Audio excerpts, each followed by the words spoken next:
Okay, Custodian Investment PLC Q1 2026 earnings report.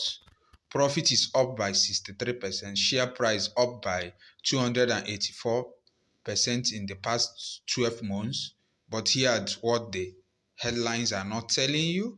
So if you look up, the business has pivoted strictly from an insurance business now to almost they have a merchant bank now. They have a pension business which is custodian, which is Crusader Sterling pension arm of their business. Merchant bank is the Quest Merchant Bank, which they bought a stake from FBN Quest. They have a property side of the business, which is they have a stake in UPDC. So this is why the business broadened out.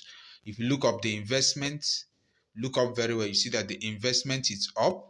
Investment result is up, net income is up, profit before tax is up, and the profit after tax, everything is looking up Q1 2021 because those numbers are coming in. But one thing that increased now is expenses is increasing. Their interest expenses, which came from the banking side, is now increasing much significantly.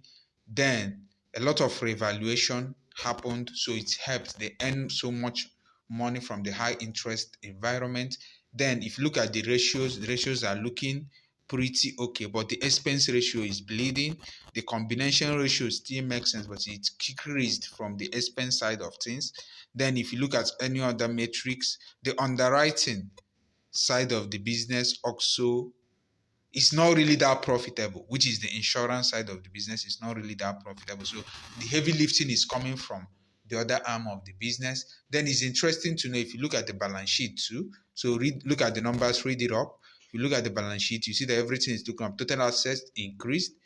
The equities also increased. So you have to know that there was a kind of beefing off of their capital as a result of CBN recapitalization. It came with dilution too.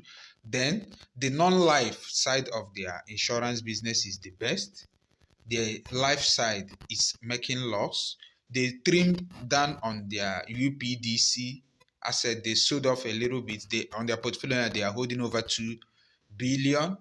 Then their pension business also grew significantly. Then one alarming thing is that the letters of credit, which is coming from the banking side, is on the alarming side. Then their insurance cost is also on the high side. So that is it about cost.